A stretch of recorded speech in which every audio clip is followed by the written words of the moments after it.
بسم اللہ الرحمن الرحیم۔ السلام علیکم ناظرین تحریک لبیک کے امیر حافظ سعد رضوی صاحب نے جو کہا تھا نا کہ ناچ گانا کرنے والوں کے بچے انقلابی نہیں ہوتے، وہ حقیقی آزادی نہیں لا سکتے، تو وہ سچ ثابت ہو گیا کل جب عمران خان گکھڑ منڈی میں پہنچے۔ عمران خان نے گکھڑ منڈی میں اپنی ہار تسلیم کر لی، اچھے بچی کی طرح اس نے اپنی ہار تسلیم کی۔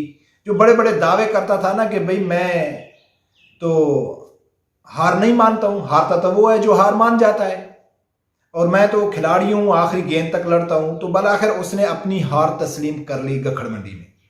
اس نے کیسے ہار تسلیم کی میں آپ لوگوں کے سامنے رکھتا ہوں۔ اس سے پہلے میری گزارش ہے کہ جن دوستوں نے ابھی تک میرا چینل سبسکرائب نہیں کیا تو پلیز اسے سبسکرائب کر دیں اور بیل آئیکن کو لازمی پریس کریں۔ ناظرین سنو کہ عمران خان نے گکھڑ منڈی میں کیا کہا ہے، پھر میں آپ لوگوں کے سامنے ایک حافظ سعد رضوی صاحب کا کلپ بھی رکھوں گا۔ پہلے سنو کہ عمران خان نے کیا کہا ہے۔ کوئی یہ غلط فہمی نہ سمجھے کہ وہاں جا کے اسلام آباد جا کے ہمارا یہ تحریک ختم ہو جائے گی۔ یہ تحریک اگلے 10 مہینے تک چلتی رہے گی جب تک الیکشن نہیں ہوں گے۔ ناظرین یہی فرق ہوتا ہے جن کا اللہ کے اوپر یقین ہوتا ہے اور اللہ اور اللہ کے رسول کے اوپر یقین ہوتا ہے، اور جن کا امریکہ کے اوپر یقین ہوتا ہے، یورپی یونین کے اوپر یقین ہوتا ہے۔ تو ظاہر ہے جو یورپی یونین کے اوپر بھروسہ کریں گے، یقین رکھیں گے، تو ذلت ان کا مقدر بنے گی۔ اس سے عمران خان کا اگر بیانی کو سچی مان لیا جائے کہ مجھے نکالنے میں امریکہ کا ہاتھ ہے، تو اسی شخص نے نبی اکرم صلی اللہ علیہ وسلم کی عزت کا سودا کیا تھا امریکہ سے، آسیہ ملونہ کے وقت بھی اور فرانسیسی سفیر کے وقت بھی۔ کچھ ڈالروں کی عوض اس نے آسیہ کو رہا کیا تھا، اور فرانسیسی سفیر کے وقت اس کا بڑا مشہور ڈائلاگ مشہور ہوا تھا کہ ہاں اگر ہم اس فرانسیسی سفیر کو نکالتے ہیں تو اس کا مقصد ہے ہم یورپی یونین سے تعلق ختم کر لیں، اور یورپی یونین سے تعلق ختم ہو جائے گا تو ہم بھوکے مر جائیں گے۔ یہ عمران خان نے کہا تھا۔ تو اس کے بارے میں سعد رضوی صاحب نے لیٹسٹ کیا کہا ہے وہ سنو، پھر آگے بات کرتے ہیں۔ ایک مطالبہ ہمارا تھا رسول اللہ کے نام پر میدان لگاؤ، لیکن ہمیں کہا جاتا تھا کیا ہم یورپی یونین سے تعلقات توڑ لیں؟ تو میں نے پوچھا سناؤ کیسے ہیں تعلقات آج کل؟ اوے بے شرمو، جو تھوک کے جو چاٹنا تھا تو کم از کم رسول اللہ کے نام پر آگے قدم بڑھا دیتے، صرف پاکستان ہی نہیں پوری دنیا میں تمہیں عزت مل جاتی۔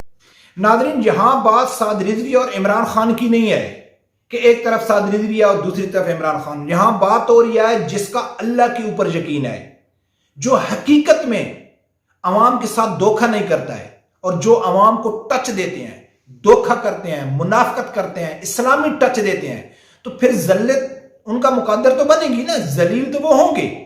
یہی سعد رضوی تھا، اس نے صرف اعلان کیا تھا کہ اگر میرے مطالبات نہیں مانے گئے تو میں احتجاج کروں گا، اور اس کو پہلے ہی گرفتار کر لیا تھا اسی عمران خان نے، اور 6 مہینے بلا وجہ اس کو جیل میں رکھا، اس کے اوپر کیس بنائے، بار بار عدالت کی طرف سے اس کی رہائی کا حکم آیا پھر بھی نہیں چھوڑا تھا۔ پھر اسی کے کارکنوں نے، تحریک لبیک کے کارکنوں نے 3 دن میں احتجاج کیا، جو رستے میں تقریباً ہر جگہ میں ہر 5 کلومیٹر بعد ان کے سامنے کنٹینر کے پہاڑ تھے، شیلنگ تھی، آنسو گیس ان کے اوپر پھینکے گئے، اسٹریٹ فائر کیے گئے، ان کے کارکنوں کو شہید کیا گیا، لیکن یہ نہیں رکے۔ 3 دن کے اندر اندر وزیر آباد پہنچ کر اپنا مطالبہ منوا کر یہ واپس چلے تھے۔ کیوں؟ کہ ان کا اللہ کے اوپر بھروسہ تھا، اور ان کا جو بیانیہ تھا نا وہ جھوٹا نہیں تھا، وہ منافقت سے بھرا ہوا نہیں تھا، وہ ٹچ نہیں دے رہے تھے۔ اور عمران خان 6 مہینوں سے پاکستانی قوم کو ذلیل اور خوار کر رہا ہے، پاکستانی قوم کو نہیں، اپنے یوتھیوں کو۔ کبھی ان کو کہتا ہے کہ یہ جہاد ہے، یہ سیاست نہیں ہے، آپ لوگوں نے گھر گھر جا کے تبلیغ کرنی ہے، یہ حق اور باطل کی جنگ ہے۔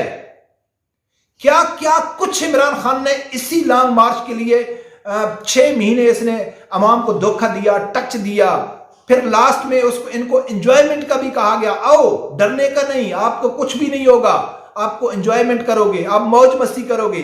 بالآخر لاہور سے یہ نکلے، رستے میں کوئی رکاوٹ نہیں تھی، کوئی گولی نہیں چلی، کوئی آنسو گیس نہیں تھا، کچھ بھی نہیں تھا، اپنے امپائر تھے، اپنا گھر تھا، گھر میں چوہا بھی شیر ہوتا ہے، پنجاب کی ان کی حکومت ہے۔ آج 8واں دن ہے، گکھڑ منڈی میں آ کے آخر عمران خان اپنی قومی یوتھ کو کیا دے رہا ہے کہ 10 مہینے تک آپ یہ سمجھتے ہو کہ میں خاموش ہو کے بیٹھ جاؤں گا؟ یہ 10 مہینے تک چلے گا، جب تک الیکشن نہیں ہوتے۔